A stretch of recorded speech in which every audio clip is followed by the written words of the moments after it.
새벽 5시 나는 눈을 떴습니다. 명절날이었고 아들 민수네 집에서 차례를 지내기로 한 날이었습니다. 70이 넘은 나이에도 명절만 되면 마음이 들뜨는 건 1년에 몇 번 없는 아들 가족을 만나는 날이기 때문이었습니다.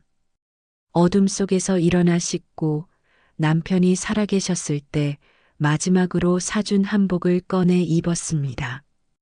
거울 앞에 서서 머리를 빗으며 생각했습니다. 오늘은 며느리한테 잘 보여야지. 유진이가 임신해서 힘들다는데 내가 도와줘야지. 부엌으로 가서 전날 밤 준비해둔 제수용품들을 챙겼습니다. 명태포, 북어, 시금치, 고사리. 전통시장에서 하나하나 고르고 또 골라 산 것들이었습니다. 며느리가 간편하게 준비해도 돼요라고 했지만 나는 정성껏 준비하고 싶었습니다. 아들한테 제대로 된 차례상을 차려주고 싶었고 손주들한테도 할머니의 정성을 보여주고 싶었습니다. 비닐봉지 2개에 짐을 담고 현관문을 나섰습니다. 복도는 어두웠고 엘리베이터 거울에 비친 내 모습이 보였습니다. 주름진 얼굴, 약간 굽은 허리, 양손에 든 무거운 짐. 문득 이 나이에 이렇게까지 해야 하나 싶었지만 곧 고개를 저었습니다. 아들이 좋아하는 모습을 보면, 손주들이 달려오는 모습을 보면 이 모든 게 행복이었으니까요. 첫 차 버스를 타고 창가에 앉아 핸드폰으로 아들한테 문자를 보냈습니다. 민수야, 엄마 지금 출발했어. 7시쯤 도착할 것 같아. 답장은 금방 왔습니다. 네, 엄마. 조심히 오세요. 짧은 문장이었지만 나는 그걸 몇 번이고 다시 읽으며 미소 지었습니다. 아들네 아파트에 도착한 건 7시 10분쯤이었습니다. 고층 아파트 15층, 초인종을 누르는데 심장이 두근거렸습니다. 문이 열렸고 며느리 유진이 서 있었습니다. 잠옷 차림에 머리는 대충 묶여 있었고 표정은 밝지 않았습니다. 어머님 오셨어요? 목소리도 반갑지 않았습니다. 나는 애써 밝게 웃으며 대답했습니다. 응, 유진아. 애들은 아직 자고 있어? 유진은 문을 열어주긴 했지만 표정이 굳어 있었습니다. 네, 아직 자요. 어머님, 왜 이렇게 일찍 오셨어요? 9시에 오시라고 했잖아요. 나는 당황했습니다. 아, 그랬어? 엄마가 미리 와서 차례상 준비 좀 도와주려고. 말을 채 끝내기도 전에 유진이 끼어들었습니다. 어머님, 주방은 제가 할게요. 좁아서요. 그 말투가 차가웠습니다. 나는 손에 든 봉지를 들어 보이며 말했습니다. 엄마가 이것저것 준비해 왔는데 같이 하면 금방 끝나잖아. 하지만 유진은 고개를 저었습니다. 괜찮아요. 제가 할게요. 거실에서 쉬세요. 거실 소파에 앉아 주방 쪽을 바라봤습니다. 유진은 이미 등을 돌리고 있었고 시계를 보니 7시 20분, 아직 2시간이나 남았습니다. 아들 민수가 안방에서 나왔습니다. 잠이 덜 깬 얼굴로 나를 보더니 놀란 표정을 지었습니다. 엄마, 벌써 오셨어요? 나는 일어나서 다가갔습니다. 응, 민수야. 엄마가 좀 일찍 와서 도와주려고. 하지만 아들의 반응도 며느리와 비슷했습니다. 엄마, 아직 애들도 자고 있고 좀 일찍 오신 것 같은데요. 그때 주방에서 유진이 목소리를 높였습니다. 여보, 나 지금 입덧 때문에 힘든데 어머님이 주방에서 이것저것 하시면 더 힘들어. 좀 말씀드려봐. 아들이 나를 보며 말했습니다. 엄마, 진이가 요즘 입덧이 심해서 예민해요. 주방은 진이한테 맡기세요.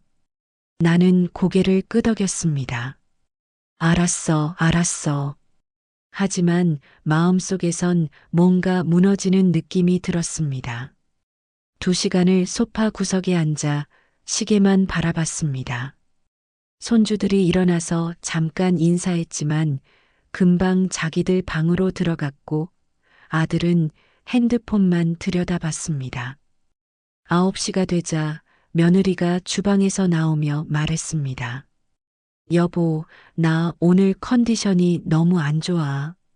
어머님 미안한데 오늘은 그냥 집에 가시는 게. 말을 다 끝내기도 전에 아들이 끼어들었습니다. 엄마, 진이가 피곤하대. 그냥 집에 가 계세요. 그 말이 내 귓속으로 꽂혔습니다. 명절날 아침, 내가 새벽부터 일어나서 짐을 싸들고 2시간이나 버스를 타고 왔는데 아들이 나한테 집에 가 계세요라고 말하는 겁니다. 며느리 앞에서, 손주들이 보는 앞에서. 그래, 알았어.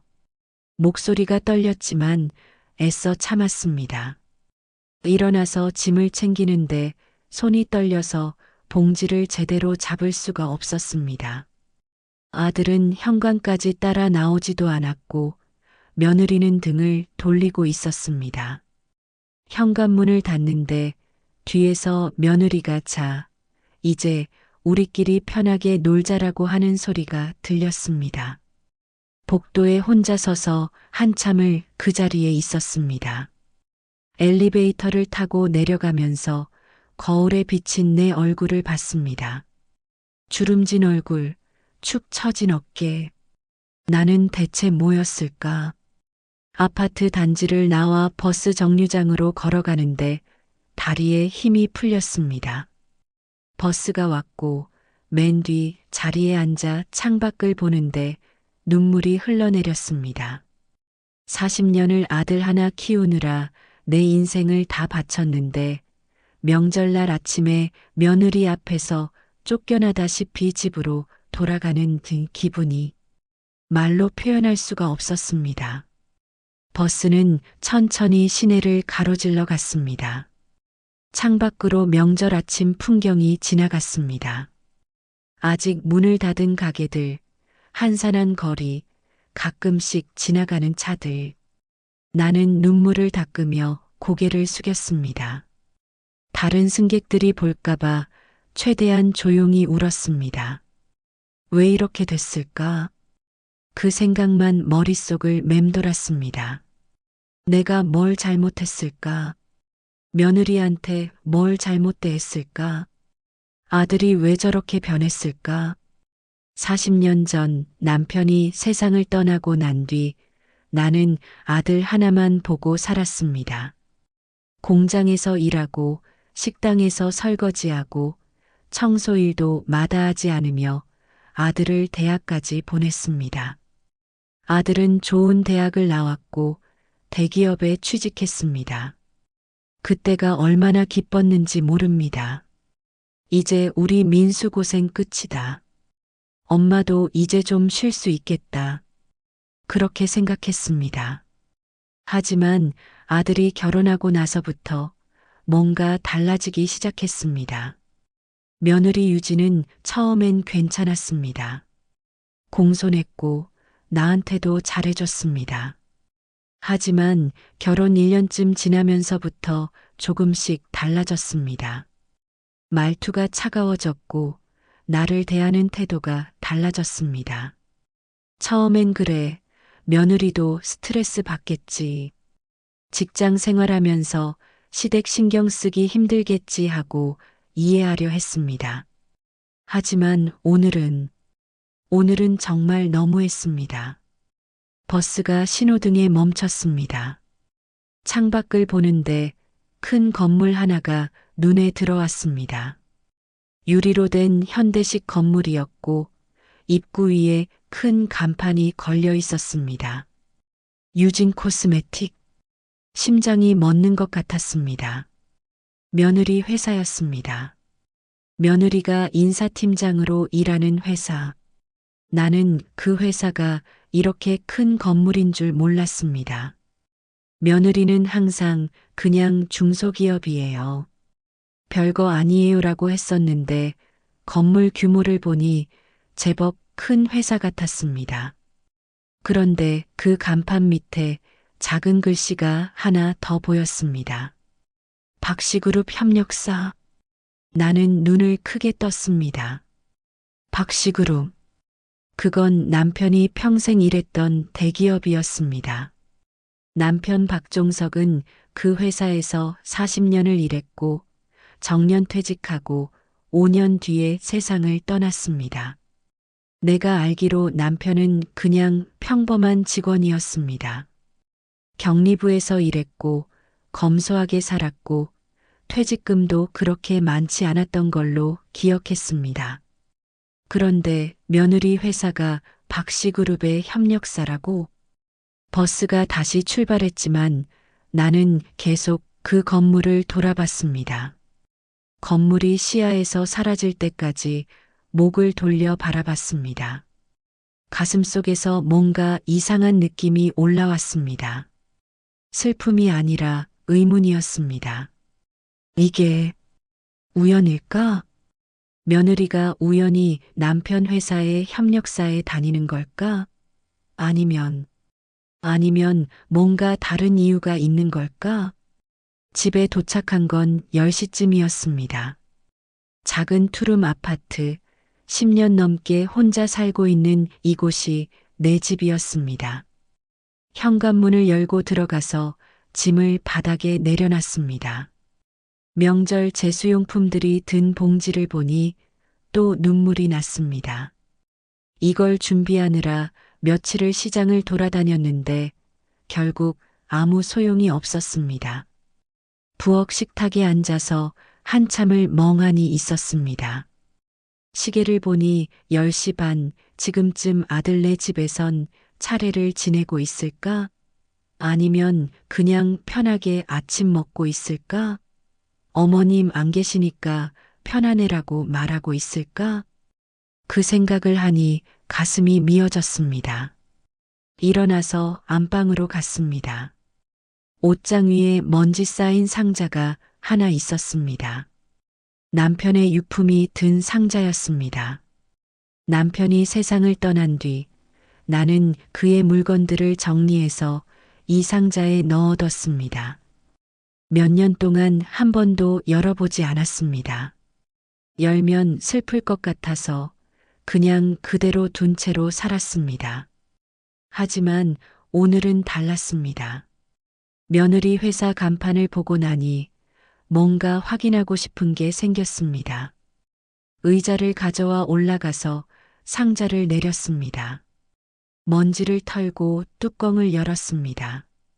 안에는 남편의 낡은 양복, 시계, 안경, 그리고 서류들이 들어 있었습니다. 서류 봉투를 꺼내서 펼쳤습니다. 퇴직 증서, 근속 표창장, 그리고 회사 명함들이 나왔습니다. 남편의 명함이었습니다. 박씨그룹 격리부 박종석. 명함을 보니 남편 얼굴이 떠올랐습니다. 항상 성실했던 남편, 술 한잔 안 하고 담배도 안 피우고 오직 가족만 생각했던 남편. 명함 밑에 다른 서류들이 더 있었습니다. 급여 명세서, 연말정산 서류, 건강검진 결과지. 하나하나 넘기다가 갑자기 눈에 띄는 서류가 있었습니다. 낡은 종이였습니다. 모서리가 누렇게 발해 있었고 글씨도 오래된 타자기로 친 것 같았습니다.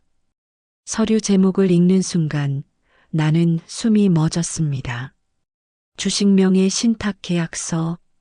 손이 떨렸습니다. 천천히 서류를 읽기 시작했습니다. 1985년 박씨그룹 창립 당시 남편 박종석이 창업 멤버로 참여했고 회사 지분 일부를 소유했다는 내용이었습니다. 하지만 당시 법적 문제로 명의를 신탁 형태로 보관했고 이게 대체 무슨... 나는 서류를 다시 읽었습니다. 한 번, 두 번, 세 번. 읽을수록 믿기지 않았습니다. 남편이 박씨그룹의 창업 멤버였다고, 지분을 소유했다고, 그럼 우리가 왜 그렇게 힘들게 살았을까? 왜 남편은 나한테 한마디도 하지 않았을까? 서류 봉투를 더 뒤졌습니다. 그 안에서 또 다른 서류가 나왔습니다. 부동산 등기부등본, 은행 통장 사본, 그리고 주식 증서들. 엄청난 양의 서류가 쏟아져 나왔습니다. 나는 바닥에 주저앉았습니다. 서류들이 사방에 흩어졌고 나는 그걸 하나하나 집어들며 읽었습니다. 읽으면 읽을수록 믿을 수 없는 사실들이 드러났습니다. 남편은 가난하지 않았습니다. 오히려 엄청난 재산을 가지고 있었습니다. 하지만 그는 그걸 숨기고 검소하게 살았고 나한테도 한마디 하지 않았습니다. 당신, 왜 이렇게 사신 거예요? 남편의 사진을 보며 눈물이 흘렀습니다. 하지만 이번엔 슬픔만은 아니었습니다. 뭔가 다른 감정이 섞여 있었습니다. 의문, 분노, 그리고 희망. 며느리 회사가 박씨그룹의 협력사라는 사실, 그리고 남편이 박씨그룹의 숨은 대주주였다는 사실. 이 두 가지가 우연일 리 없었습니다. 유진이, 내가 이걸 알고 우리 아들한테 접근한 거니? 그날 오후 나는 바닥에 앉은 채 서류들과 씨름했습니다.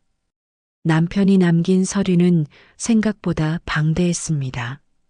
주식 증서만 해도 수십 장이었고 부동산 등기부등본도 여러 건이었습니다.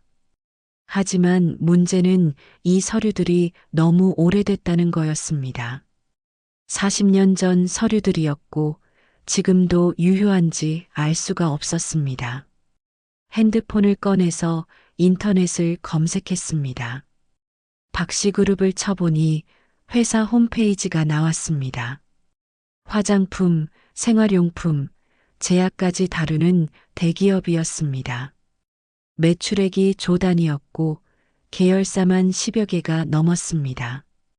그 중 하나가 며느리가 다니는 유진 코스메틱이었습니다. 협력사 목록을 보니 유진 코스메틱이 박씨그룹의 화장품 원료를 납품하는 회사였습니다. 그것도 독점 납품 계약이라고 적혀 있었습니다. 박씨그룹과의 30년 파트너십이라는 문구도 보였습니다. 30년. 그럼 남편이 살아계실 때부터 거래했다는 얘기였습니다. 손이 더 떨렸습니다. 이건 우연이 아니었습니다. 며느리는 분명 뭔가를 알고 있었습니다. 우리 집안 배경을 알고 아들한테 접근한 거였습니다. 확실하게 알아봐야 해. 일어나서 옷장 깊숙이 넣어뒀던 주소록을 꺼냈습니다. 낡은 수첩이었고 남편이 쓰던 거였습니다. 페이지를 넘기다가 한 이름이 눈에 들어왔습니다. 김철수 변호사 마이너스 회사 일 담당. 남편이 생전에 가끔 연락하던 변호사였습니다. 법률 상담을 받는다고 했었는데 나는 별 관심이 없었습니다. 전화번호가 적혀 있었고 나는 떨리는 손으로 전화를 걸었습니다. 신호음이 3번 울렸고 남자 목소리가 들렸습니다. 네, 김철수 변호사 사무실입니다. 저 박종석 씨 아내 박순자라고 합니다. 혹시 저희 남편 기억하시나요? 전화 너머에서 잠시 침묵이 흘렀습니다. 아, 박 사장님. 벌써 몇 년이 됐죠. 사모님, 무슨 일이시라도? 변호사님, 제가 오늘 남편 유품을 정리하다가 이상한 서류들을 발견했어요. 주식 증서랑 부동산 서류들이 엄청 많던데. 이게 진짜인가요? 김 변호사가 한숨을 쉬었습니다. 사모님, 그 서류들 아직 보관하고 계셨군요. 박 사장님이 돌아가시기 전에 제게 말씀하셨어요. 사모님한테는 평생 비밀로 하고 싶다고, 고생만 시키기 싫다고. 대체 무슨 말씀이세요? 사모님, 박 사장님은 박씨그룹의 창업 멤버셨습니다. 지분도 상당히 보유하고 계셨고요. 하지만 평생 검소하게 사시길 원하셨어요. 재산은 나중에 아드님한테 물려주려고 하셨고, 전화기를 쥔 손에 힘이 들어갔습니다. 그럼 지금도 그 주식들이 유효한 건가요? 당연히 유효합니다. 사실 그동안 회사가 성장하면서 가치가 엄청나게 올랐어요. 지금 시세로 환산하면 김 변호사가 잠시 말을 멈췄습니다. 수백억은 될 겁니다. 나는 주저앉았습니다. 수백억? 그 돈이 우리한테 있었다는 거였습니다. 그런데 우리는 투룸 아파트에서 근근히 살고 아들 대학 등록금 때문에 대출까지 받았었습니다. 변호사님, 그럼 제가 지금 그 주식들을 사용할 수 있나요? 물론입니다. 상속 절차만 거치면 되고 제가 도와드릴 수 있습니다. 사모님, 혹시 무슨 일이라도 있으신가요?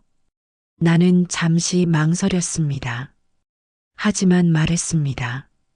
변호사님, 제 며느리가 박씨그룹 협력사에 다녀요. 유진 코스메틱이라고. 전화 너머에서 김 변호사가 놀란 듯 말했습니다. 유진 코스메틱이요? 거기 박씨그룹이랑 독점 납품 계약 맺은 회사인데. 혹시 며느님 성함이? 이유진이요. 사모님, 혹시 며느님이 결혼 전부터 그 회사에 다니셨나요? 네, 그렇다고 들었어요. 김 변호사의 목소리가 낮아졌습니다. 사모님, 이건 조사가 필요할 것 같습니다. 제가 며칠 시간을 주시면 확인해 보겠습니다. 전화를 끊고 나서 나는 한참을 멍하니 앉아 있었습니다. 머릿속이 복잡했습니다. 남편이 숨긴 재산, 며느리의 회사, 그리고 아들의 결혼. 이 모든 게 우연일 리 없었습니다. 사흘 뒤 김 변호사한테서 전화가 왔습니다. 사모님, 조사 결과가 나왔습니다. 며느님 이유진 씨는 결혼 전부터 유진 코스메틱 인사팀에서 근무했고 박 사장님 아드님이랑 만난 건 회사 네트워킹 행사였다고 합니다. 네트워킹 행사요? 네, 박씨그룹이 협력사들 모아서 하는 행사였어요. 거기서 며느님이 아드님 신상을 알아본 것 같습니다. 박 사장님 아드님이라는 걸요. 가슴이 철렁 내려앉았습니다. 그럼 유진이가 일부러 우리 아들한테 접근한 거예요? 단정할 순 없지만 정황상 그럴 가능성이 높습니다. 그리고 사모님, 김 변호사가 조심스럽게 말했습니다. 며느님 회사를 더 조사해 봤는데 몇 가지 문제가 있습니다. 무슨 문제요? 품질 미달 제품을 납품한 정황이 있고 회계 장부에도 의심스러운 부분이 있습니다. 제대로 감사 들어가면 문제가 될 수 있어요. 나는 핸드폰을 꽉 쥐었습니다. 변호사님, 제가 그 회사에 대해 뭘 할 수 있나요? 사모님이 박씨그룹의 대주주시니까 이사회에서 협력사 재검토를 요구하실 수 있습니다. 그럼 며느님 회사는 무너지겠죠? 김 변호사가 조용히 대답했습니다. 네, 그럴 겁니다. 전화를 끊고 나는 창밖을 바라봤습니다. 해가 지고 있었고 하늘이 붉게 물들어 있었습니다. 명절날 나를 내쫓았던 며느리의 얼굴이 떠올랐습니다. 어머님, 주방은 제가 할게요. 좁아서요. 그 차가운 목소리가 귓가에 맴돌았습니다. 그리고 아들의 말도 떠올랐습니다. 엄마, 진이가 피곤하대. 그냥 집에 가 계세요. 40년을 아들 하나 키우느라 내 인생을 다 바쳤는데 그 아들이 며느리 앞에서 나를 내쫓았습니다. 그리고 그 며느리는 우리 집안 재산을 노리고 아들한테 접근한 거였습니다.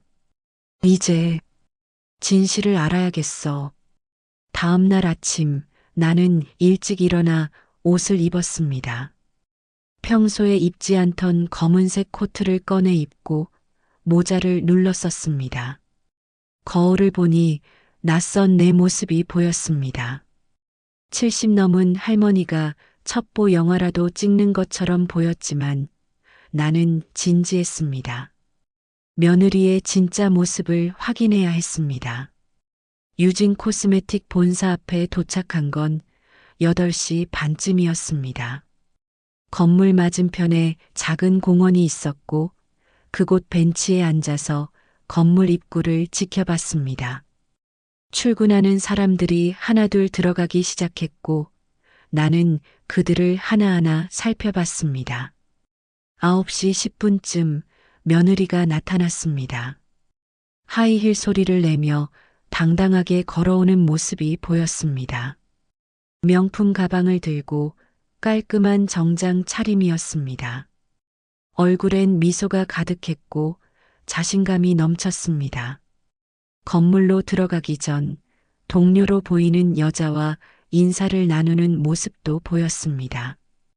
그 모습이 명절날 나를 대하던 차가운 모습과는 너무 달랐습니다. 나는 한숨을 쉬었습니다. 저 사람이 정말 내 며느리가 맞나?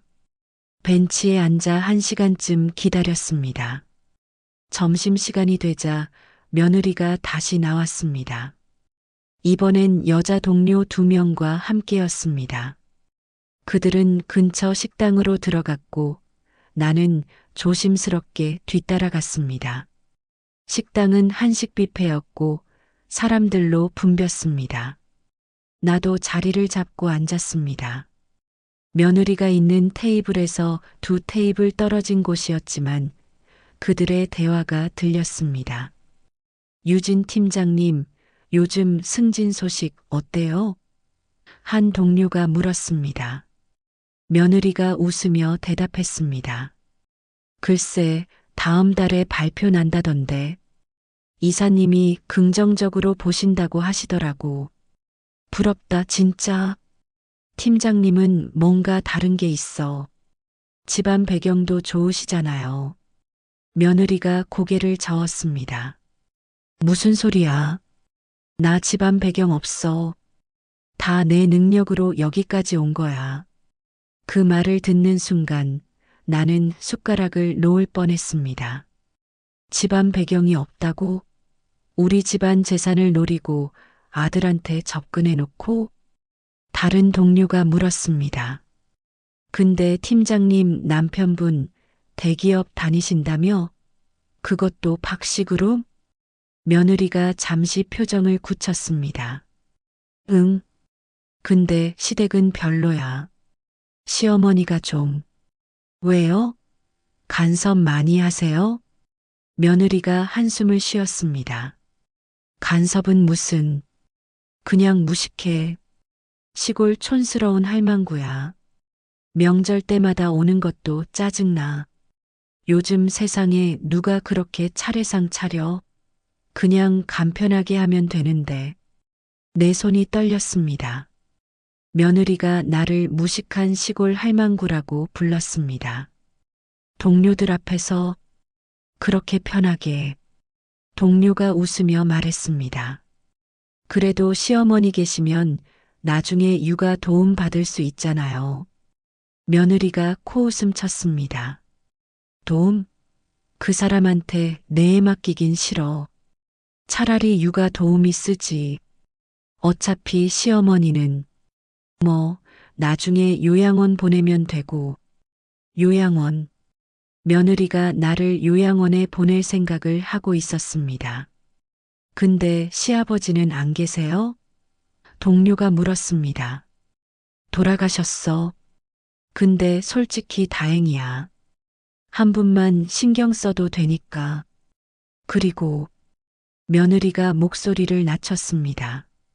시아버지 재산이 좀 있었나 봐. 남편이 나중에 상속받을 것 같더라고. 그것만 기다리면 돼. 동료들이 웃었습니다. 역시 팀장님 똑똑하시네. 다 계산하고 사시는구나. 며느리도 웃었습니다. 당연하지. 요즘 세상에 사랑만 보고 결혼해? 다 계산이야, 계산. 나는 더 이상 들을 수가 없었습니다. 자리에서 일어나 식당을 나왔습니다. 밖에서 신선한 공기를 마셨지만 가슴이 답답했습니다. 며느리의 진짜 얼굴을 봤습니다. 그 사람은 처음부터 우리 집안 재산을 노리고 접근했고, 나를 무시했고, 아들조차 이용하고 있었습니다. 그날 저녁 나는 김 변호사에게 전화를 걸었습니다. 변호사님, 며느리를 더 조사해 주세요. 회사에서 하는 일, 사생활, 모든 것을요. 사모님, 혹시 무슨 일이라도 제대로 알아봐야겠어요. 그 사람이 정말 어떤 사람인지. 김 변호사가 잠시 망설이더니 말했습니다. 알겠습니다. 일주일만 시간을 주세요. 사설탐 정도 고용해서 제대로 조사하겠습니다. 일주일이 지났습니다. 그 일주일 동안 나는 며느리 회사 앞에서 몇 번 더 잠복했습니다. 며느리의 일상을 관찰했고 누구를 만나는지 확인했습니다. 그리고 일주일 뒤 김 변호사에게서 전화가 왔습니다. 사모님, 사무실로 오시겠어요? 보고 드릴 게 있습니다. 변호사 사무실에 도착하니 김 변호사가 두꺼운 서류 파일을 내밀었습니다. 사모님, 조사 결과입니다. 먼저 말씀드리자면 좋은 내용은 아닙니다. 파일을 열었습니다. 첫 페이지에 며느리의 사진이 있었고 그 옆에 남자 사진이 하나 더 있었습니다. 중년 남자였고 설명을 보니 유진 코스메틱 영업이사였습니다. 이 사람은 누구죠? 김 변호사가 조심스럽게 말했습니다. 며느님이 회사에서 자주 만나는 사람입니다. 공식적으론 업무 관계지만. 사모님, 이 사진들 보시겠어요? 다음 페이지를 넘기니 사진들이 나왔습니다. 며느리와 그 남자가 호텔에 들어가는 사진, 차 안에서 가까이 있는 사진. 증거는 명확했습니다. 며느리가 불륜을 저질렀다는 거죠? 정황상 그렇게 보입니다. 그리고 사모님, 회사 비리도 확인했습니다. 김 변호사가 다른 서류를 꺼냈습니다. 유진 코스메틱이 박씨그룹에 납품하는 제품들, 품질 검사 기록을 확인해 보니 여러 차례 미달 판정을 받았습니다. 하지만 며느님이 인사팀장 권한으로 검사 담당자를 교체하면서 통과시킨 거예요. 그럼 우리 회사에 불량품을 납품한 거네요? 네, 그리고 회계장부도 조작한 흔적이 있습니다. 횡령까지는 확인 못했지만 의심스러운 부분이 많습니다. 나는 서류를 천천히 넘겼습니다. 며느리의 모든 비리가 여기 담겨 있었습니다. 불륜, 품질 미달 제품 납품, 회계 조작. 변호사님, 이걸로 뭘 할 수 있죠? 김 변호사가 말했습니다. 사모님이 원하신다면 박씨그룹 이사회에 특별감사를 요청할 수 있습니다. 협력사 전체를 재검토하는 거죠. 그럼 며느님 회사는 끝나겠네요. 네, 납품 계약이 해지되고 회사는 부도 위기에 몰릴 겁니다. 나는 창밖을 바라봤습니다. 며느리의 얼굴이 떠올랐습니다. 명절날 나를 내쫓던 그 차가운 얼굴, 동료들 앞에서 나를 무식한 할망구라고 부르던 그 얼굴. 변호사님, 준비해 주세요. 특별감사 요청하겠습니다. 이틀 뒤 나는 다시 며느리 회사 앞에 있었습니다. 이번엔 혼자가 아니었습니다. 김 변호사가 소개해준 사설탐정 이 씨가 함께였습니다. 50대 중반의 조용한 남자였고 카메라를 능숙하게 다뤘습니다. 우리는 회사 맞은편 카페 2층에 자리를 잡았습니다. 창가 자리였고 회사 정문이 훤히 보였습니다. 사모님, 오늘 며느님이 그 남자를 만날 거라고 확신하세요? 이 씨가 물었습니다. 네, 며느리 스케줄을 확인했어요. 오늘 저녁 6시에 약속이 있다고 남편한테 말했대요. 회사 미팅이라고. 이 씨가 고개를 끄덕였습니다. 알겠습니다. 제가 사진 찍겠습니다. 오후 5시 50분 며느리가 회사에서 나왔습니다. 평소보다 화장이 진했고 향수 냄새가 여기까지 풍기는 것 같았습니다. 며느리는 주차장으로 걸어가더니 자기 차에 올라탔습니다. 우리도 서둘러 카페를 나와 이 씨의 차를 탔습니다. 며느리의 차를 따라갔습니다. 시내를 가로질러 강남 쪽으로 향했고 한 호텔 앞에 멈췄습니다. 고급 호텔이었습니다. 며느리는 차에서 내려 로비로 들어갔고 우리는 적당한 거리를 두고 주차했습니다. 사모님, 여기서 기다리세요. 제가 가서 확인하겠습니다. 이 씨가 카메라를 챙겨 들고 차에서 내렸습니다. 10분쯤 지났을까 이 씨가 돌아왔습니다. 카메라 화면을 보여주며 말했습니다. 사모님, 확인했습니다. 며느님이 로비에서 남자를 만났고 함께 엘리베이터를 탔습니다. 이 사진들 보세요. 카메라 화면에 며느리와 그 남자가 찍혀 있었습니다. 유진 코스메틱 영업이사 50대 초반의 남자였습니다. 두 사람은 가까이 서서 엘리베이터를 기다리고 있었고 남자의 손이 며느리의 허리에 닿아 있었습니다. 가슴이 철렁했습니다. 며느리가 정말 불륜을 저지르고 있었습니다. 더 기다려야 할까요? 이 씨가 물었습니다. 아니요, 충분해요. 이제 가요. 차 안에서 나는 핸드폰을 꺼내 아들한테 전화를 걸었습니다. 신호음이 울렸지만 아들은 받지 않았습니다. 다시 걸었지만 여전히 받지 않았습니다. 문자를 보냈습니다. 민수야, 엄마야. 급한 일 있어. 전화 좀 해줘. 1시간쯤 지나서 아들한테서 전화가 왔습니다. 엄마, 무슨 일이에요? 지금 바빠서. 민수야, 유진이 지금 어디 있어? 유진이요? 회사 미팅 있다고 했는데요. 왜요? 나는 입술을 깨물었습니다.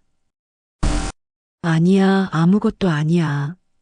나중에 얘기하자. 전화를 끊고 눈을 감았습니다. 아들도 모르고 있었습니다.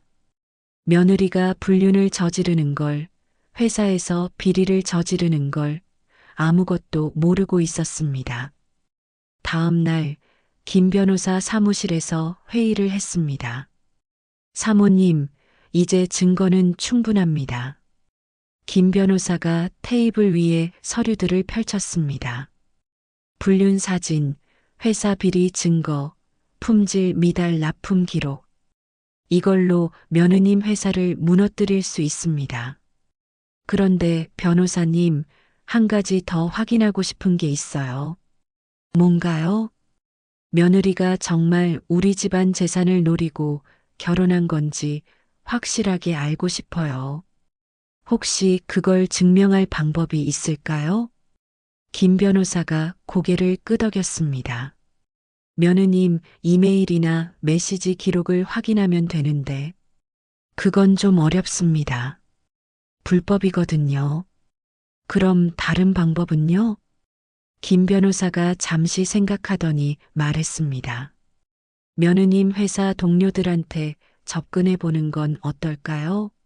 며느님이 평소에 무슨 말을 했는지 확인하는 거죠. 그 말이 좋았습니다. 어떻게 하면 되죠? 제가 사람을 보내겠습니다. 며느님 동료 중 한 명과 친해지게 하고 정보를 얻는 거죠. 일주일 뒤 결과가 나왔습니다. 김 변호사가 녹음 파일을 틀어줬습니다.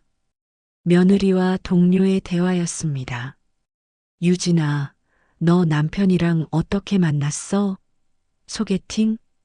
아니, 회사 행사에서 만났어. 박씨그룹 네트워킹 행사. 와, 그럼 우연이네. 며느리가 웃었습니다. 우연이긴. 나 그 행사 가기 전에 참석자 명단 다 확인했거든. 박종석 회장 아들이 온다길래 일부러 접근한 거야. 진짜? 그럼 계산하고 만난 거네? 당연하지. 박종석 회장이 박씨그룹 창업 멤버인 거 나 다 알고 있었어. 재산이 어마어마하다고. 그 아들이랑 결혼하면 나중에 다 내 거잖아. 와, 너 진짜 똑똑하다. 근데 시어머니는 그냥 무식한 할망구야.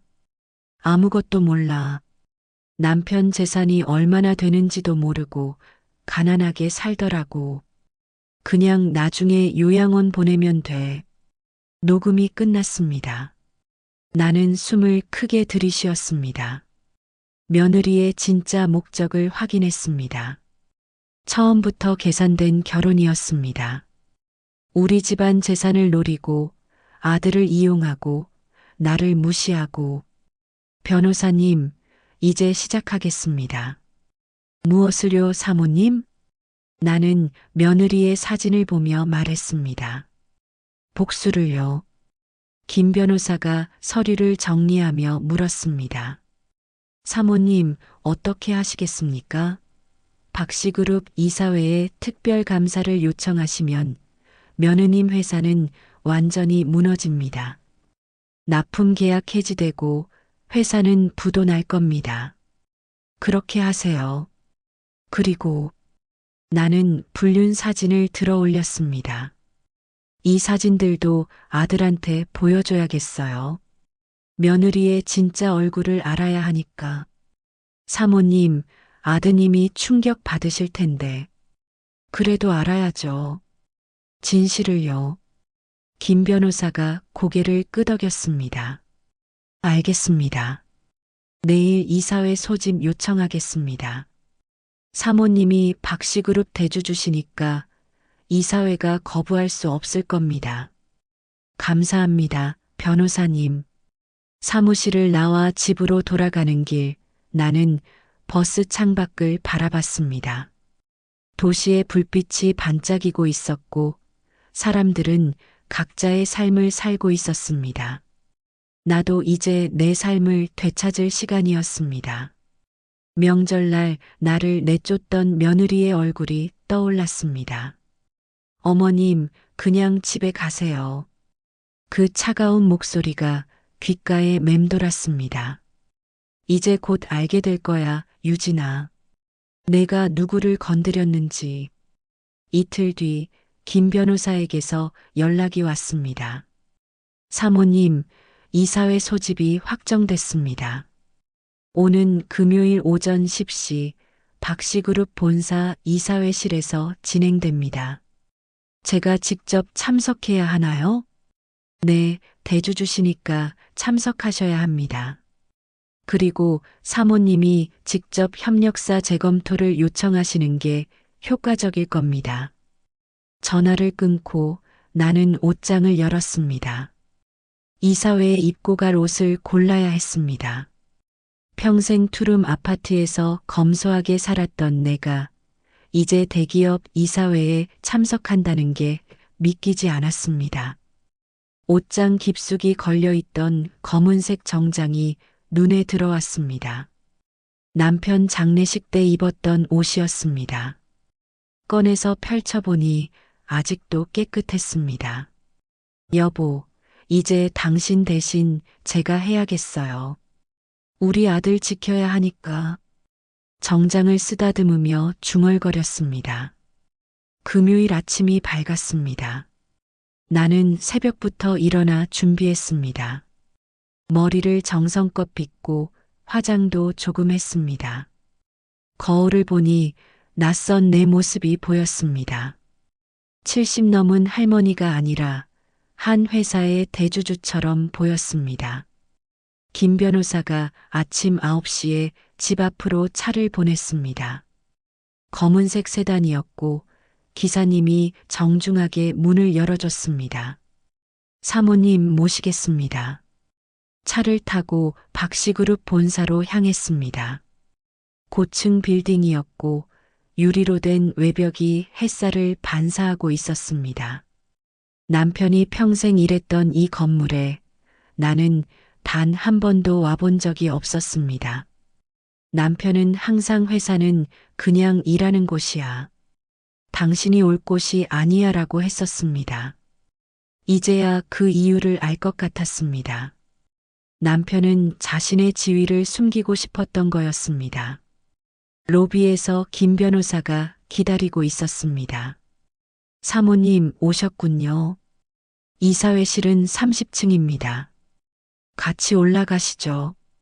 엘리베이터를 타고 올라가는 동안 김 변호사가 서류 가방에서 파일을 꺼냈습니다. 사모님, 이게 오늘 상정될 안건입니다. 협력사 전체에 대한 특별감사, 그 중에서도 유진 코스메틱에 대한 집중 조사가 포함돼 있습니다. 이사들이 반대하면 어떻게 하죠? 김 변호사가 미소 지었습니다. 사모님이 최대 주주십니다. 의결권의 30%를 가지고 계시죠. 나머지 이사들이 다 반대해도 사모님 의견이 가장 중요합니다. 엘리베이터가 멈췄고 문이 열렸습니다. 복도를 따라 걸어가니 큰 문이 보였습니다. 이사회실이라고 적혀 있었습니다. 김 변호사가 문을 열어줬고 안으로 들어갔습니다. 넓은 방이었습니다. 긴 테이블이 중앙에 놓여 있었고 가죽 의자들이 양옆으로 배치돼 있었습니다. 창문 너머로 서울 시내가 한눈에 내려다 보였습니다. 이미 몇몇 사람들이 자리에 앉아 있었고 내가 들어가자 모두 일어났습니다. 박순자 사모님, 어서 오십시오. 한 중년 남자가 다가와 악수를 청했습니다. 저는 박씨그룹 대표이사 최민호입니다. 고 박종석 회장님과 오랜 동료였습니다. 안녕하세요. 나는 조용히 인사했습니다. 최 대표가 상석을 가리켰습니다. 사모님, 저쪽에 앉으시죠. 주주님 자리입니다. 자리에 앉으니 모든 게 낯설었습니다. 평생 이런 자리에 앉아본 적이 없었습니다. 하지만 떨리는 마음을 가라앉히고 등을 곧게 펴고 앉았습니다. 이사들이 하나둘 자리를 채웠습니다. 모두 정장을 입은 50대, 60대 남자들이었습니다. 그들은 나를 신기하게 쳐다봤습니다. 아마 박종석 회장의 부인이 이사회에 나타날 거라고는 상상도 못했을 겁니다. 10시 정각 회의가 시작됐습니다. 최 대표가 서류를 펼치며 말했습니다. 오늘은 박순자 사모님께서 요청하신 안건을 논의하겠습니다. 협력사 전체에 대한 특별 감사건입니다.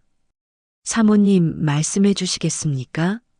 나는 천천히 일어났습니다. 손이 떨렸지만 목소리는 또렷했습니다. 이사님들, 저는 고 박종석 회장의 아내 박순자입니다. 남편이 돌아가신 후 저는 남편이 남긴 유산을 정리하던 중 이 회사의 대주주라는 사실을 알게 됐습니다. 이사들이 술렁였습니다. 나는 계속 말했습니다. 최근 협력사 중 일부에서 품질 문제와 비리 의혹이 제기됐습니다. 특히 유진 코스메틱의 경우 품질 미달 제품을 납품한 기록이 있고 회계 장부에도 의심스러운 부분이 있습니다.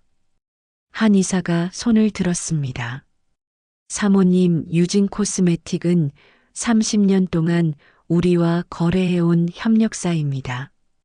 갑자기 특별감사를 한다는 건 그래서 더 조사해야 합니다. 나는 단호하게 말했습니다. 30년 동안 거래했다면 그동안 쌓인 문제들도 있을 겁니다. 저는 이 회사가 깨끗하게 운영되길 원합니다. 그게 남편의 뜻이기도 했고요. 김 변호사가 일어나 서류를 나눠줬습니다.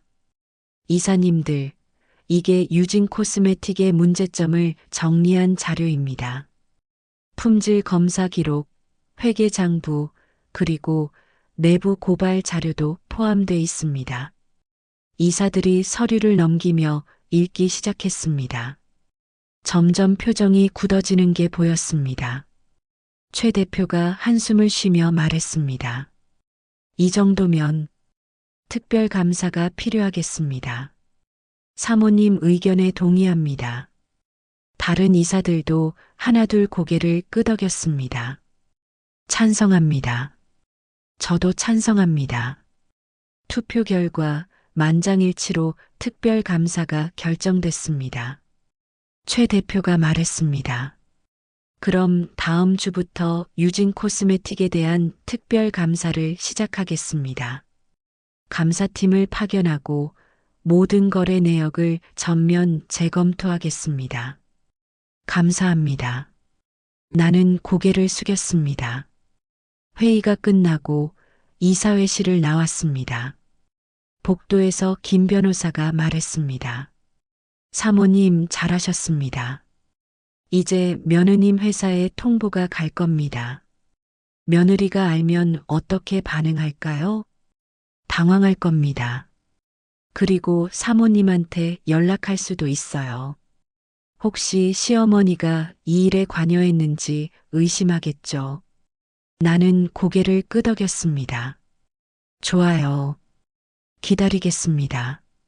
집으로 돌아와 소파에 앉았습니다. 오늘 있었던 일들이 꿈만 같았습니다. 내가 이사회에 참석해서 며느리 회사에 대한 감사를 요청했다는 게 믿기지 않았습니다. 핸드폰이 울렸습니다. 아들이었습니다. 엄마, 무슨 일이에요? 유진이가 회사에서 갑자기 특별 감사 통보를 받았대요. 박씨그룹에서 온 거라는데. 그래, 큰일이네. 엄마, 혹시 엄마가 아는 사람 있어요? 박씨그룹에? 나는 잠시 침묵했습니다. 그리고 조용히 말했습니다. 민수야, 곧 다 알게 될 거야. 조금만 기다려. 월요일 아침 며느리 유진의 사무실에 공문이 도착했습니다. 김 변호사에게서 연락을 받았습니다. 사모님, 방금 유진 코스메틱에 특별 감사 통보가 전달됐습니다. 며느님이 지금 패닉 상태일 겁니다. 감사 언제 시작하나요? 이번 주 금요일부터 시작합니다. 감사팀이 일주일간 상주하면서 모든 서류를 검토할 예정입니다. 전화를 끊고 나서 나는 창밖을 바라봤습니다. 며느리가 지금 무슨 생각을 하고 있을까? 당황하고 있을까? 아니면 빠져나갈 방법을 찾고 있을까? 1시간쯤 지났을 때 핸드폰이 울렸습니다. 며느리였습니다. 처음으로 며느리가 나한테 직접 전화를 걸어왔습니다. 나는 심호흡을 하고 전화를 받았습니다. 여보세요? 어머님. 며느리의 목소리가 떨리고 있었습니다. 저 유진이에요. 응, 유진아. 무슨 일이야? 어머님, 혹시 어머님 아는 분 중에 박씨그룹에 계신 분 있으세요? 나는 잠시 침묵했습니다. 왜 그래? 무슨 일 있어? 저희 회사가 갑자기 특별 감사를 받게 됐어요. 박씨그룹에서 통보가 왔는데 이유도 모르겠고 너무 갑작이라서 며느리의 목소리가 점점 다급해졌습니다. 어머님, 혹시 도와주실 수 있으세요?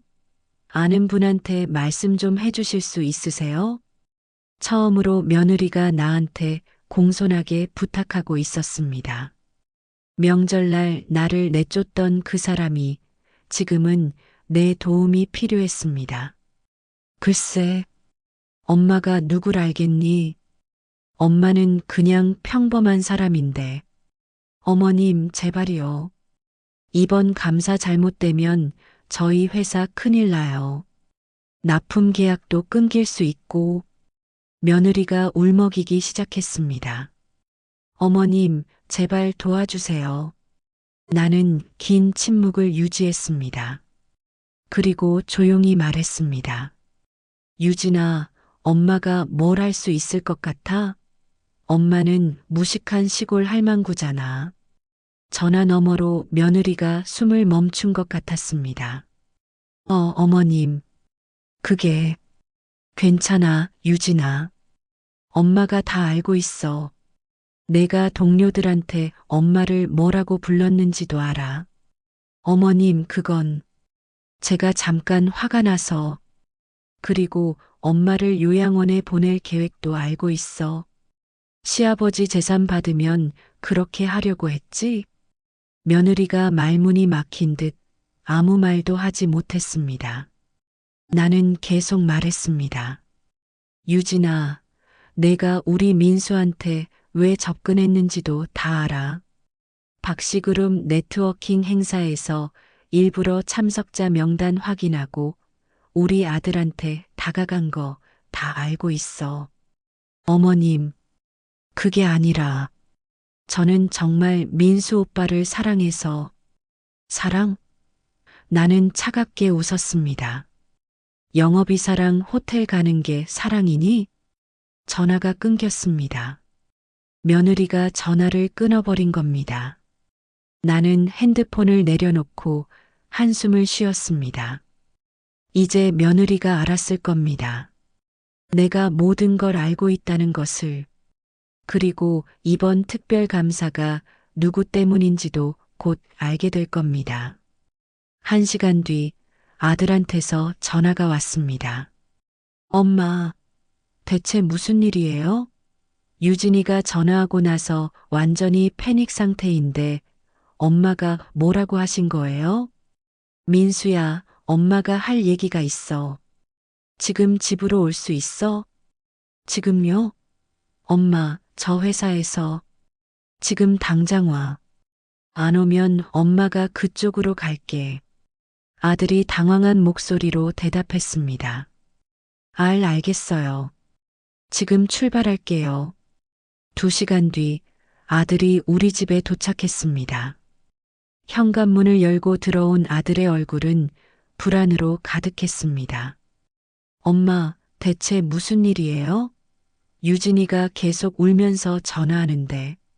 앉아, 민수야. 나는 식탁을 가리켰습니다. 엄마가 보여줄 게 있어. 아들이 식탁에 앉자 나는 서류 봉투를 꺼냈습니다. 김 변호사가 준비해준 모든 증거 자료였습니다. 불륜 사진, 회사 비리 증거, 품질 미달 납품 기록, 그리고 며느리가 계산하고 결혼했다는 녹음 파일까지. 이게 뭐예요, 엄마? 열어봐. 아들이 봉투를 열고 서류를 꺼냈습니다. 첫 페이지에 며느리와 남자가 호텔에 들어가는 사진이 있었습니다. 아들의 얼굴이 하얗게 질렸습니다. 이게 뭐예요? 내 아내가 불륜을 저지르고 있어. 회사 영업이사랑. 아들이 손을 떨며 다음 페이지를 넘겼습니다. 회사 비리 증거들이 나왔고 품질 미달 제품 납품 기록도 보였습니다. 그리고 마지막으로 녹음 파일 스크립트가 나왔습니다. 박종석 회장 아들이랑 결혼하면 나중에 다 내 거잖아. 아들이 서류를 내려놓았습니다. 눈에 눈물이 고였습니다. 엄마, 이게 진짜예요? 응, 다 진짜야. 엄마가 한 달 동안 조사한 거야. 그럼 유진이가 처음부터 나를 응, 내 아버지 재산을 노리고 접근한 거야. 내 아버지가 박씨그룹 창업 멤버였고 지금도 대주주라는 걸 알고 있었어. 아들이 고개를 들었습니다. 아버지가 대주주요? 무슨 말씀이세요? 나는 또 다른 서류를 꺼냈습니다. 남편의 주식 증서와 재산 목록이었습니다. 내 아버지는 평생 검소하게 사셨지만 사실 엄청난 재산을 가지고 계셨어. 이제 그게 다 우리 거야. 내 거고 엄마 거야. 아들이 서류를 보며 충격에 빠졌습니다. 이게 수백억이에요? 응. 그래서 유진이가 너한테 접근한 거야. 돈 때문에. 아들이 울기 시작했습니다. 30 넘은 남자가 엄마 앞에서 아이처럼 울었습니다. 엄마, 저는 유진이를 정말 사랑했어요. 진심으로. 엄마도 알아. 나는 아들의 등을 쓰다듬었습니다. 그래서 더 화가 나는 거야. 내가 진심이었는데 그 사람은 계산이었으니까. 아들이 한참을 울었습니다. 나는 그저 옆에 앉아서 아들의 등을 두드려줬습니다. 엄마, 이제 어떻게 해야 해요? 이혼해야지. 그리고 유진이 회사는 곧 무너질 거야. 박씨그룹이 특별 감사 들어가고 있거든. 아들이 고개를 들었습니다. 박씨그룹이요? 그럼 혹시, 응, 엄마가 요청했어. 엄마가 지금 박씨그룹 대주주니까. 아들이 놀란 표정으로 나를 바라봤습니다. 엄마가요? 응, 내 아버지가 물려주신 거야. 그날 저녁 며느리가 우리 집을 찾아왔습니다. 초인종이 울렸고 나는 문을 열었습니다. 며느리가 서 있었습니다. 얼굴이 창백했고 눈이 퉁퉁 부어 있었습니다. 울었던 흔적이 역력했습니다. 어머님, 며느리의 목소리가 떨렸습니다. 들어와. 나는 문을 열어줬습니다. 거실에는 이미 아들 민수가 앉아 있었습니다. 며느리는 아들을 보더니 다가가려 했지만 아들이 손을 들어 막았습니다. 앉아. 거기. 며느리가 소파에 앉았습니다. 나는 며느리 맞은편에 앉았고 아들은 옆에 섰습니다. 침묵이 흘렀습니다. 며느리가 먼저 입을 열었습니다. 어머님, 오해가 있으신 것 같아요. 제가 설명을. 오해? 나는 차갑게 웃었습니다. 뭐가 오해야, 유진아? 그 사진들. 그건 그냥 업무 미팅이었어요. 호텔에서 회의를 한 거지, 다른 건 아니었어요. 나는 핸드폰을 꺼내 녹음 파일을 틀었습니다.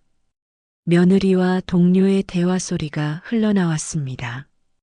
박종석 회장 아들이랑 결혼하면 나중에 다 내 거잖아. 와, 너 진짜 똑똑하다. 근데 시어머니는 그냥 무식한 할망구야. 나중에 요양원 보내면 돼. 녹음이 끝났습니다. 며느리의 얼굴이 흙빛으로 변했습니다. 이것도 오해니? 나는 조용히 물었습니다. 며느리가 입술을 떨었습니다. 그건 제가 그냥 농담으로. 농담? 아들 민수가 목소리를 높였습니다. 내 인생을 가지고 농담을 했어? 처음부터 나를 이용한 거잖아. 며느리가 아들을 바라봤습니다. 민수 오빠 아니에요. 처음엔 그랬을지 몰라도 진짜 오빠를 사랑하게 됐어요. 정말이에요. 사랑? 아들이 비웃었습니다. 사랑하는 사람이 다른 남자랑 호텔에 가? 며느리가 고개를 숙였습니다. 더 이상 변명할 말이 없는 듯 했습니다. 나는 테이블 위에 서류를 펼쳤습니다. 유진아, 내 회사 이번 주 금요일부터 특별 감사 들어가. 박씨그룹 감사팀이 일주일간 상주하면서 모든 서류를 검토할 거야. 며느리가 고개를 들었습니다. 어머님이 그걸 요청하신 거예요? 응.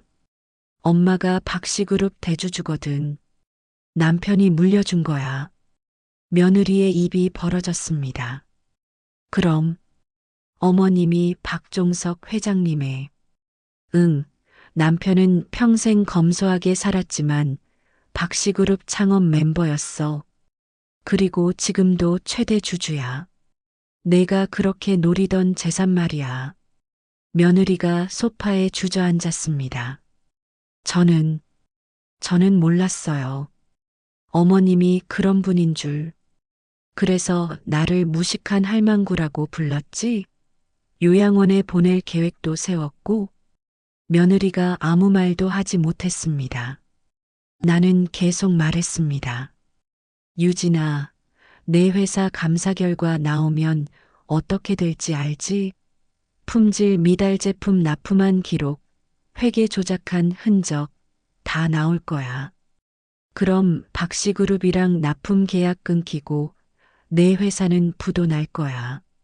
며느리가 울기 시작했습니다. 어머님, 제발이요. 회사만큼은 직원들이 수백 명이에요.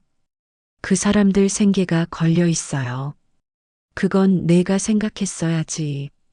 불량품 납품하고 회계 조작하면서 며느리가 바닥에 무릎을 꿇었습니다. 어머님, 잘못했어요. 제가 정말 잘못했어요. 제발 용서해 주세요. 다시는 이런 일 없을 거예요. 나는 며느리를 내려다봤습니다. 명절날 나를 내쫓던 그 사람이 지금은 내 앞에 무릎을 꿇고 있었습니다. 유진아, 용서는 할 수 있어. 하지만 결과는 바뀌지 않아. 어머님, 내가 저질러 놓은 일들은 이미 돌이킬 수 없어. 감사는 진행될 거고 결과에 따라 내 회사는 무너질 거야. 그리고 나는 아들을 바라봤습니다.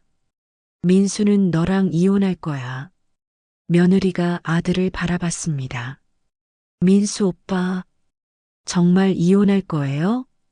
아들이 고개를 끄덕였습니다. 응, 나는 더 이상 너랑 살 수 없어. 내가 나를 이용했다는 것도 참을 수 없고 다른 남자랑 바람 피운 것도 용서 못해. 며느리가 아들의 다리를 붙잡았습니다. 오빠, 제발. 한 번만 용서해줘. 내가 정말 잘못했어. 다시 시작하자. 응? 아들이 며느리의 손을 뿌리쳤습니다. 됐어. 나한테 더 이상 말하지 마. 며느리가 바닥에 주저앉아 울었습니다. 나는 그 모습을 보며 조용히 말했습니다. 유진아, 집으로 가. 그리고 변호사 선임해. 이혼 절차 들어갈 거니까. 며느리가 일어났습니다.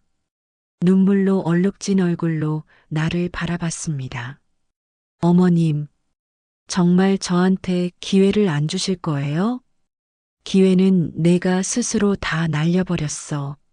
명절날 나를 내쫓을 때, 동료들 앞에서 나를 모욕할 때, 다른 남자랑 바람 필 때, 내가 다 선택한 거야. 며느리가 더 이상 할 말이 없다는 듯 고개를 숙였습니다. 그리고 현관으로 걸어갔습니다. 문을 열고 나가기 전 뒤돌아보며 말했습니다. 어머님, 후회하실 거예요. 나는 차갑게 대답했습니다. 후회하는 건 너야, 유진아. 내가 누구를 건드렸는지 이제야 알게 됐으니까. 며느리가 문을 닫고 나갔습니다. 거실에 나와 아들만 남았습니다. 아들이 소파에 주저앉으며 얼굴을 손으로 가렸습니다. 한참 동안 아무 말도 하지 않았습니다. 나는 아들 옆에 앉았습니다. 민수야, 괜찮아? 아들이 고개를 저었습니다. 아니요, 엄마. 하나도 괜찮지 않아요. 제 인생이 다 거짓말이었잖아요. 아니야. 내 인생은 거짓말이 아니야. 유진이가 거짓말을 한 거지. 아들이 나를 바라봤습니다. 엄마, 저는 정말 유진이를 사랑했어요. 진심으로요. 엄마도 알아. 그래서 엄마가 더 화가 나는 거야. 나는 아들의 손을 잡았습니다. 민수야, 너는 아무 잘못 없어. 내가 진심이었던 거 엄마가 다 알아. 아들이 눈물을 흘렸습니다. 엄마, 미안해요. 명절날 엄마한테 그렇게 말한 거 정말 미안해요.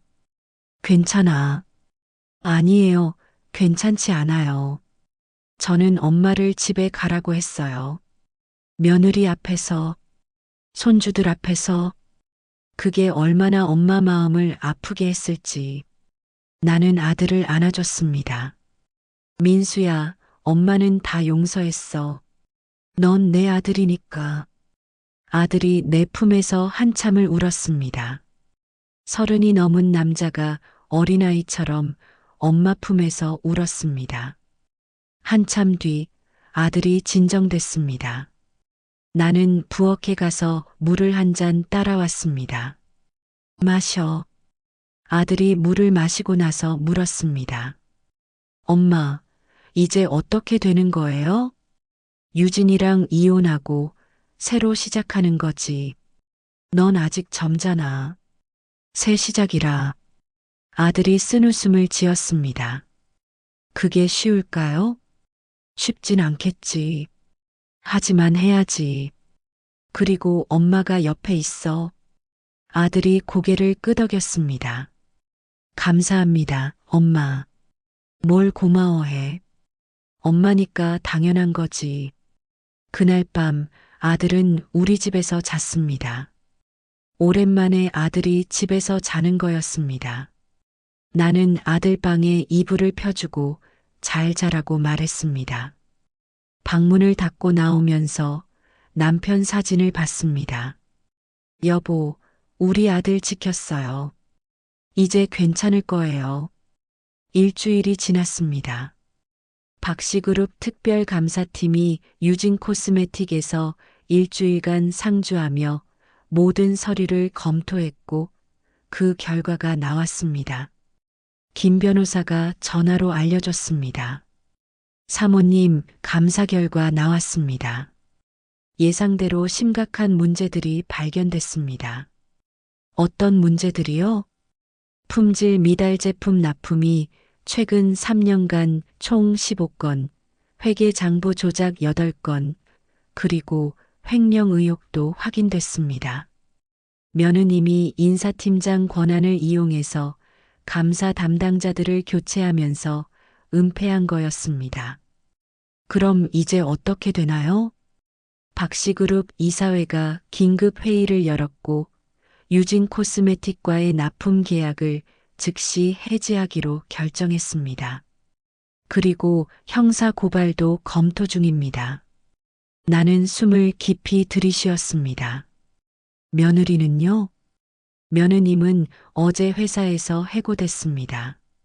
그리고 회사 측에서 손해배상 소송을 준비하고 있다고 합니다. 전화를 끊고 나는 창밖을 바라봤습니다. 며느리의 삶이 무너지고 있었습니다. 하지만 이상하게도 통쾌한 기분보다는 그냥 허전한 느낌이 들었습니다. 며칠 뒤 아들이 집에 왔습니다.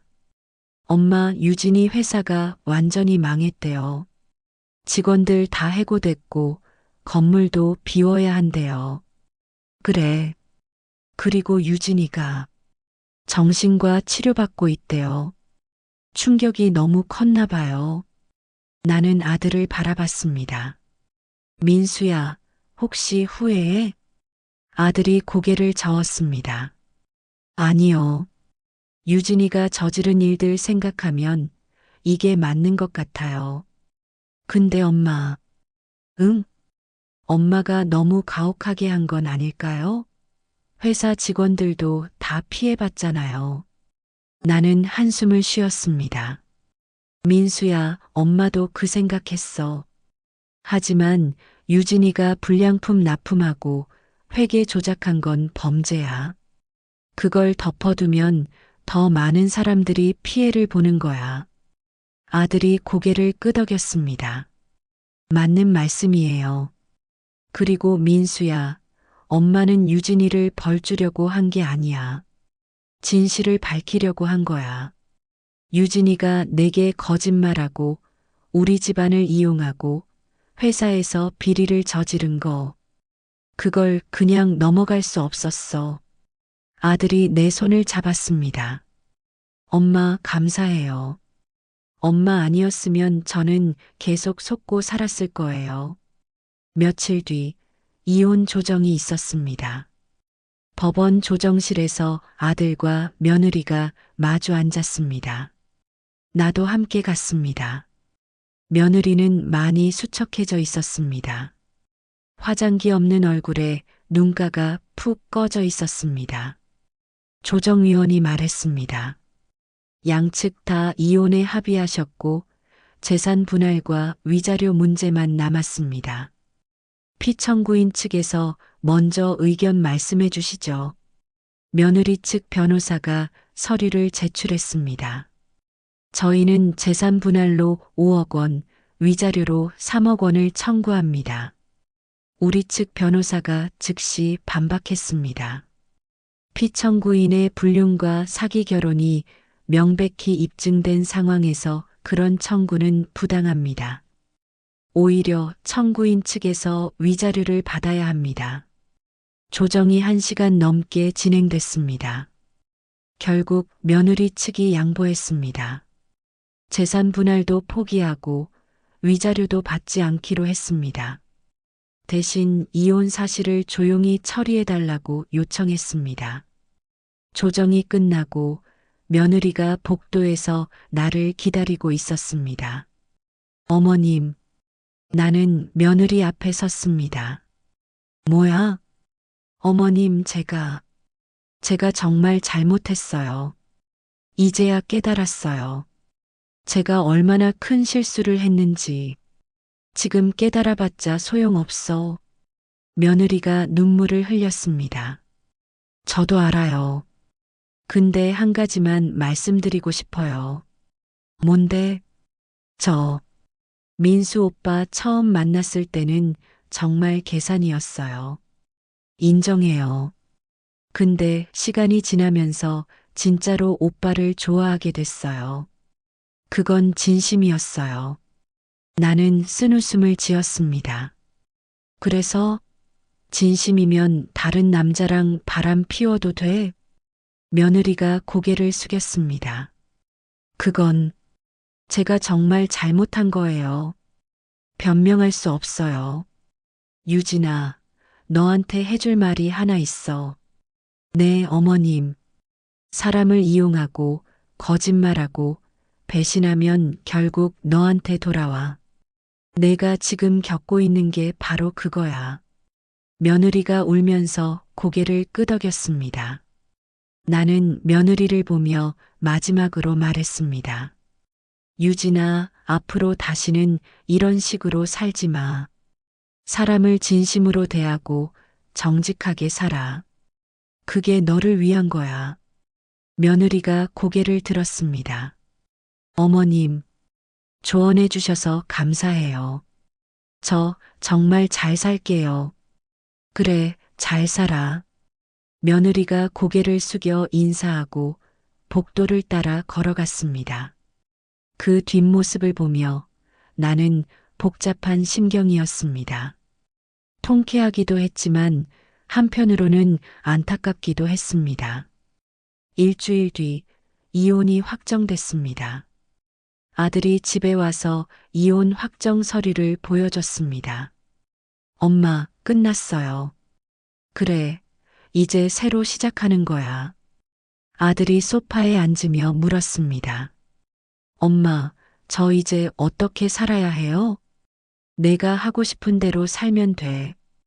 회사 계속 다녀도 되고, 아니면 다른 일 해도 되고. 다른 일이요? 응. 너 아버지 재산 있잖아. 그걸로 내가 하고 싶었던 거 해봐. 창업해도 되고, 공부 더 해도 되고. 아들이 생각에 잠겼습니다.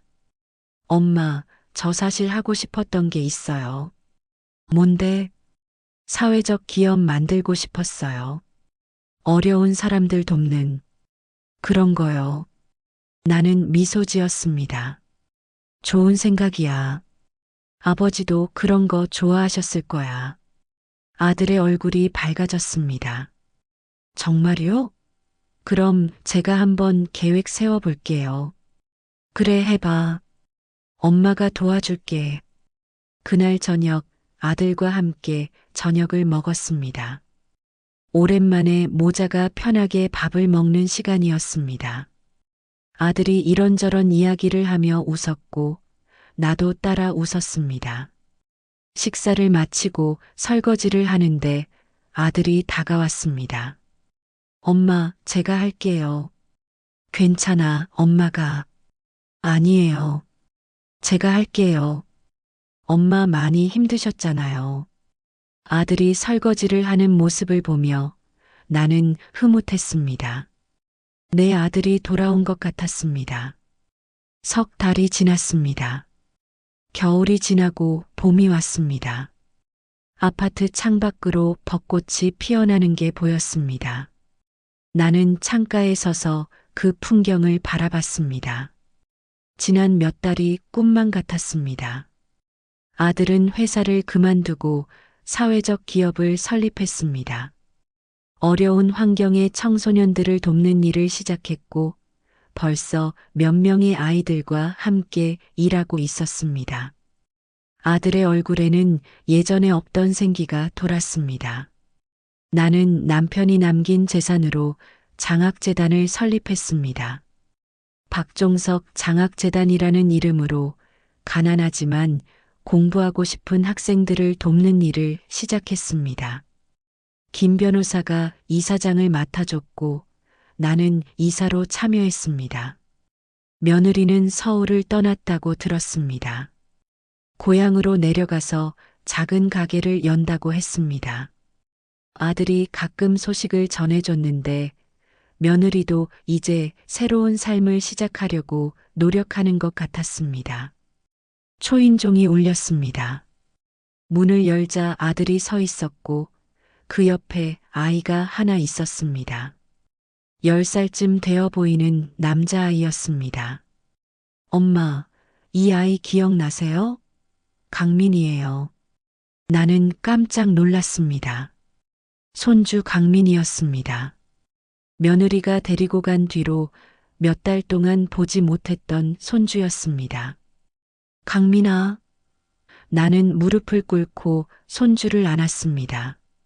할머니 보고 싶었지? 강민이가 수줍게 고개를 끄덕였습니다. 네, 할머니. 어떻게 된 거야? 나는 아들을 바라봤습니다. 아들이 설명했습니다. 유진이가 연락 왔어요. 자기는 아이들을 제대로 키울 자신이 없다고 양육권을 저한테 넘기겠다고요. 서연이는? 서연이도 다음 주에 올 거예요. 지금 유진이 엄마 집에 있는데 정리되면 보내준대요. 나는 눈물이 났습니다. 손주들이 돌아온다니. 들어와, 강민아. 할머니가 맛있는 거 해줄게.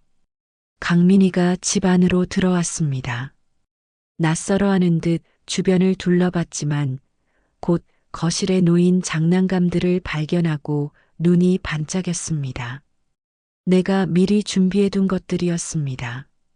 강민아, 저거 가지고 놀아도 돼? 당연하지.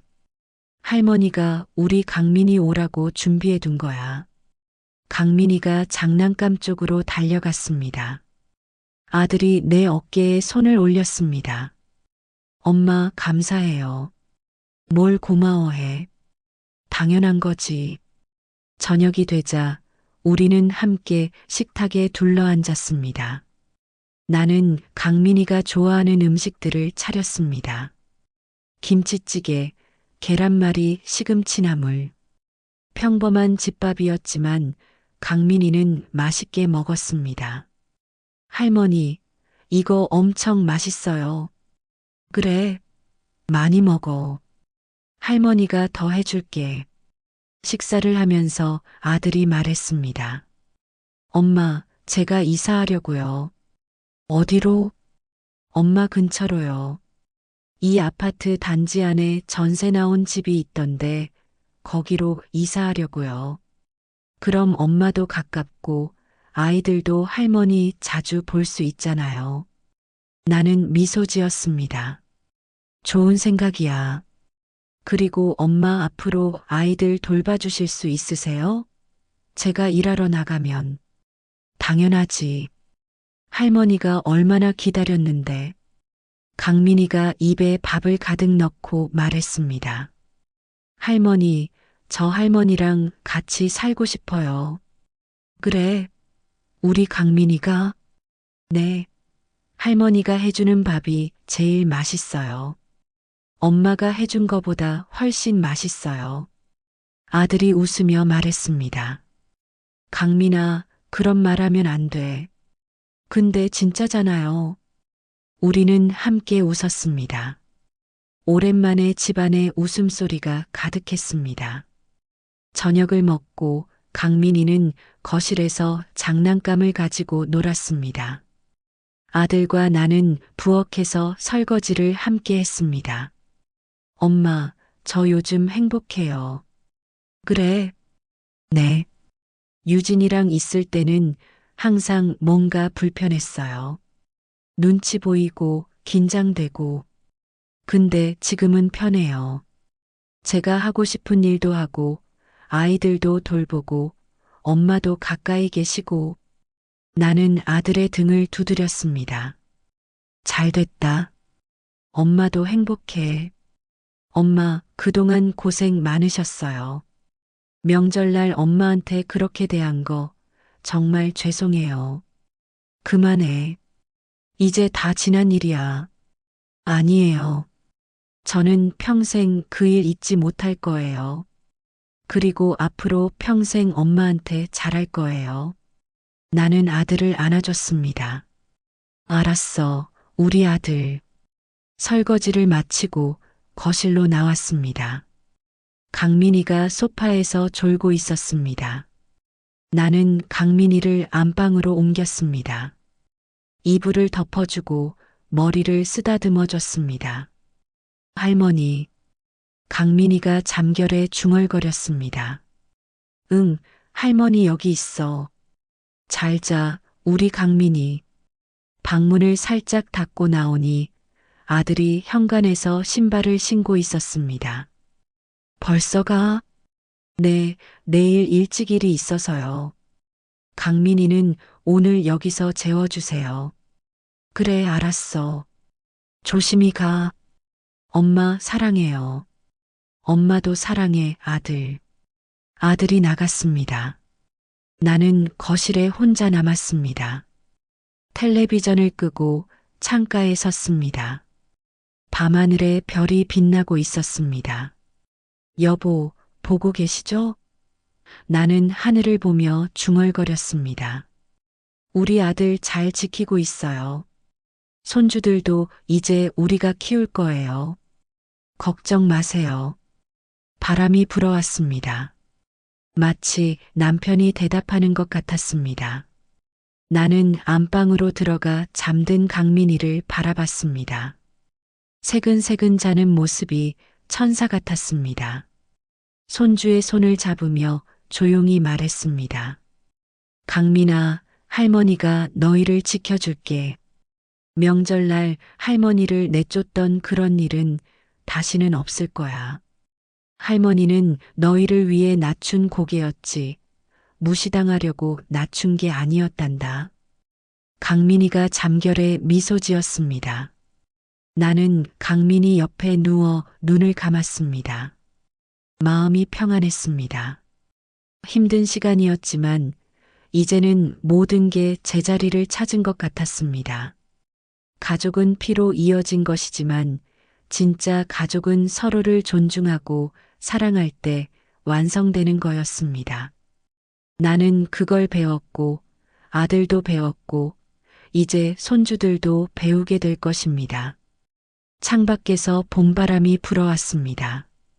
새로운 시작의 바람이었습니다. 1년이 흘렀습니다. 벚꽃이 다시 피는 봄날, 나는 손주들과 함께 공원을 걸었습니다. 강민이와 서연이가 내 양손을 잡고 깡충깡충 뛰었습니다. 할머니, 저기 그네 타요. 그래, 가자. 그네에 앉은 손주들을 밀어주며 나는 행복했습니다.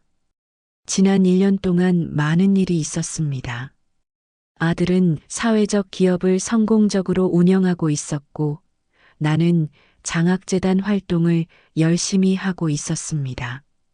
며느리는 가끔 아이들에게 전화를 했습니다. 목소리가 많이 밝아져 있었습니다. 고향에서 작은 베이커리를 운영하고 있다고 했습니다. 아들과의 관계도 조금씩 회복되고 있었습니다. 원수로 남는 것보다는 서로를 용서하고 각자의 길을 가는 게 나았습니다. 할머니, 높이 밀어주세요. 알았어, 우리 서연이. 그네를 밀어주며 나는 생각했습니다. 인생은 참 알 수 없는 것이라고. 명절날 며느리에게 쫓겨나던 그날, 나는 세상이 무너지는 것 같았습니다. 하지만 그 일이 있었기에 나는 남편이 남긴 진실을 알게 됐고 아들을 지킬 수 있었습니다. 할머니, 배고파요. 그래. 그럼 집에 가서 할머니가 맛있는 거 해줄게. 손주들과 손을 잡고 집으로 돌아가는 길, 아들이 회사에서 전화를 걸어왔습니다. 엄마, 오늘 저녁에 손님 한 분 모시고 가도 돼요? 누군데? 엄마가 좋아하실 분이에요. 재단 일도 도와주실 수 있는 분이고요. 그래 와. 저녁 준비를 하면서 생각했습니다. 아들이 누굴 데려온다는 걸까? 혹시 새로운 인연이 시작되는 걸까?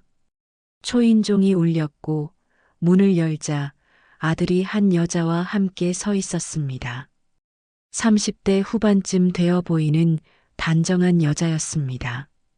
소박한 옷차림이었고 눈빛이 따뜻했습니다. 엄마, 소개해 드릴게요. 저희 재단에서 자원봉사하시는 이 선생님이세요. 안녕하세요, 사모님. 아들 분한테 많은 말씀 들었습니다. 우리는 함께 저녁을 먹었습니다. 이 선생님은 초등학교 교사였고 주말마다 우리 재단에서 아이들을 가르쳐 주고 있었습니다. 손주들과도 금방 친해졌고 식탁은 웃음소리로 가득했습니다. 식사 후 이 선생님이 돌아가고 아들과 단둘이 차를 마셨습니다. 엄마 어때요? 뭐가? 이 선생님이요. 나는 아들을 보며 미소 지었습니다. 좋은 사람 같던데? 저도 그렇게 생각해요. 그리고 좀 더 알아가고 싶어요. 그래, 천천히 알아가. 이번엔 진심으로 서로를 알아가는 거야. 아들이 고개를 끄덕였습니다. 네, 엄마. 이번엔 제대로 할게요. 그날 밤 잠자리에 들며 남편 사진을 봤습니다. 여보, 우리 아들 새로운 시작 하려나 봐요. 이번엔 좋은 인연이었으면 좋겠어요. 그리고 손주들도 잘 크고 있어요. 할머니가 잘 키울게요. 사진 속 남편이 미소 짓는 것 같았습니다. 불을 끄고 누우며 나는 생각했습니다. 인생에서 가장 중요한 건 자신을 지키는 거라고. 나를 무시하는 사람 앞에서 낮춘 고개가 아니라 사랑하는 사람을 위해 낮추는 고개가 진짜 사랑이라고. 그리고 가족은 서로를 존중할 때 비로소 완성된다는 것을. 할머니, 옆방에서 강민희의 목소리가 들렸습니다. 응, 사랑해요. 할머니도 사랑해, 우리 강민희. 봄바람이 창문을 스쳤습니다. 새로운 계절이 왔고 우리 가족에게도 새로운 시작이 왔습니다. 여러분, 오늘 이야기가 마음에 남으셨나요? 인생을 살다 보면 때로는 억울한 일을 당하기도 하고 무시당하기도 합니다. 하지만 중요한 건 그 순간에 어떻게 대처하느냐입니다. 박순자 할머니처럼 침착하게 그리고 당당하게 자신의 권리를 찾고 진실을 밝히는 것. 그게 우리가 배워야 할 교훈이 아닐까요? 가족은 피로 이어진 것이지만 진짜 가족은 서로를 존중하고 사랑할 때 완성됩니다. 여러분의 가족은 어떠신가요? 이 이야기가 공감이 되셨다면 구독과 좋아요 부탁드립니다. 그리고 여러분만의 이야기도 댓글로 들려주세요. 여러분의 이야기 하나하나가 저에게는 큰 힘이 됩니다. 다음에도 더 좋은 이야기로 찾아뵙겠습니다. 감사합니다.